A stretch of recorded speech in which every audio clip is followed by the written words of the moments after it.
ఇప్పుడు జిల్లెట్ చెట్టు గురించి మీరు మాట్లాడడం జరిగింది. అంటే అందులో ముగ్గురు దేవతలు ఉంటారు అని చెప్పారు. కానీ ఎవరైనా పెళ్లి కాని వాళ్ళు చనిపోతే జిల్లెట్ చెట్టుకి ఇచ్చి పెళ్లి చేస్తూ ఉంటారు. అది ఎందుకు చేస్తారు? అది నాకైతే దాన్ని ఎక్కడ నేను చదవలేదు వాస్తవానికి. మన పెద్దలు పెట్టినటువంటి వాస్తవం కొన్ని మన పెద్దలు ఏం చేశారంటే, వాస్తవానికి ఇంకోటి కూడా చెప్తాం మీరు అడిగారు కాబట్టి. ఇప్పుడు భర్త చనిపోయినట్టు స్త్రీ ఉంది కదా, వేదాలలో ఎక్కడ బొట్టు పెట్టొద్దని లేదు, గాజులు వేసుకోవద్దని ఎక్కడ లేదు, అన్నీ వేసుకోవచ్చు. ఈ కామన్ స్త్రీల లాగానే ఉండొచ్చు, ఇది వేదాలు చెప్తున్నాయి. కానీ వేదాలలో ఎక్కడ ఉడక ఆమె బొట్టు పెట్టొద్దు, ఆమె పూజలు చేయొద్దు, శుభకార్యాలకు ఎదురు రావద్దు అని మనం అనుకుంటాం.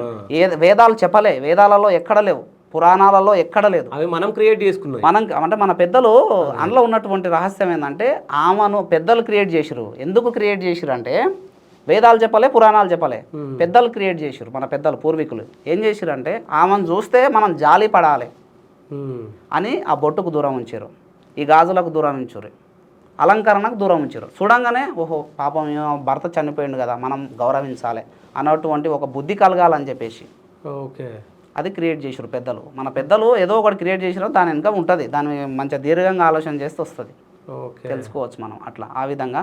అయితే ఇక్కడ తెల్ల జిల్లెడు చెట్టుకు పెళ్లి చేయాలని అంటూ లేదు. యాక్చువల్గా ఇంకో విషయం తెలుసా, అందరూ ఏమంటారు అంటే, భర్త చనిపోయిన ఆడోళ్ళు ఎదురొస్తే శుభకార్యం మంచిది కాదు, జరగదు అనుకుంటారు. కానీ ఇంకో విషయం తెలుసా, వాళ్ళు ఎప్పుడు ఎదురొచ్చినా శ్రీమాత్రే నమః అనుకోరి.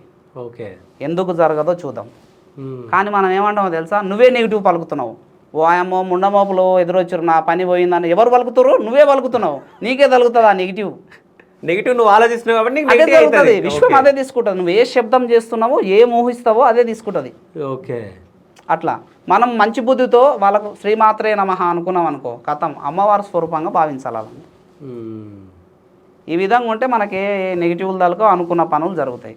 ఓకే, నాకెవరన్నా వీళ్ళు కనబడతారు కదా, భర్త లేని ఆ స్త్రీలు కనబడతారు కదా, నేను శ్రీమాత్రే నమః అనుకుంటా, దండం పెడతా అవసరం నా మనసులో శ్రీమాత్రే నమః అని అనుకుంటా, నాకు అన్ని శుభాలే జరుగుతాయి అట్లా.